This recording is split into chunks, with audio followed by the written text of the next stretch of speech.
The second video of projectile motion, you remember this was the movement, the v initial. The v's are changing in every point, and in this very top point there is no y component, and in here it goes down again and all this. So but we decided to only take some time intervals that they are equal for each part, maybe 1 second each of these, and we show that. So so we can show it easier. Imagine this is the of course this is vi, and we never like to deal with tilted vectors. Remember, we always would divide them to its components. So I would divide this one to its components. This is the, I draw perpendicular to x-axis, and this would be my vix. This is the theta, right? And then I divide these, I draw perpendicular to y-axis, and this would be my viy. If you want to find the amount of viy, you can see that he's dealing with the I mean, this size equals to this size, which is opposite to the theta, so it will be vi sine theta. And the vx is adjacent, so the vix would be vi cosine theta. And we can do that for every v. So as you can see in here, you can see that if I want to find actually the d, let's say find the d, the displacement for any point. Of course, let's say for example for this point, if I want to find displacement of this point, the start point is here, this would be the displacement, but again it's tilted, so I want to find the dx and the dy. In order to find the dx, let's look at the x component of the movement. Pay attention to this. I told you wherever there is f, there must be a acceleration, right? The m is there, and there must be an acceleration. As when the f exists, the acceleration exists. So where is my f? My f is only vertical, is only the gravity. So the acceleration exists only for y component of the movement. For the x component of the movement, there is no acceleration. And as you can see in here, because there is no acceleration, this is the law, I can see that the v would be constant. So the if I like divide this one to its components, this is the y component of it, this is the x component. The x component would be the same as before. This one also the same.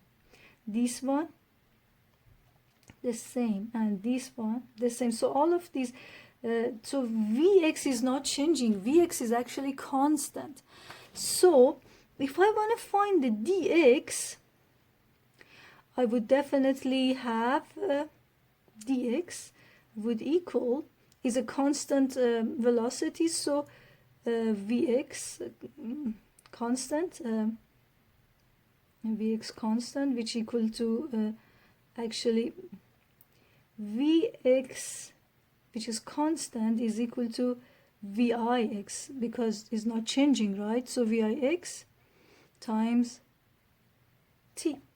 That's the, we know that's the formula, d equals vt when your v is constant, right? So this is what we use, and it's very, very easy.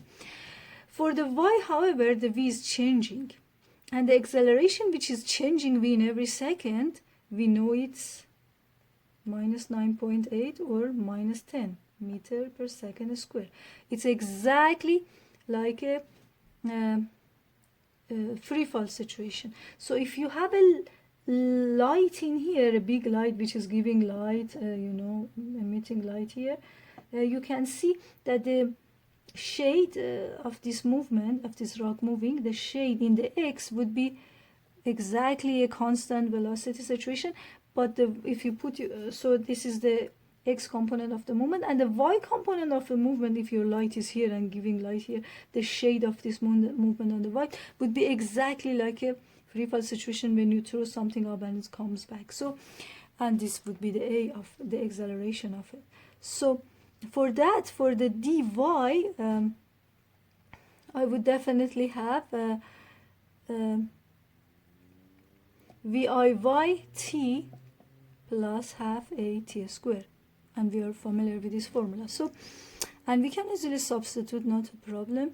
This could be vi cosine theta. I just substitute for this the amount t, cosine theta t, and this would be dy, which is vi sine theta t plus half a t squared.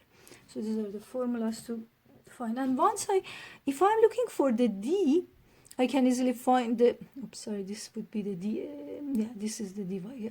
So if I'm looking for the, d,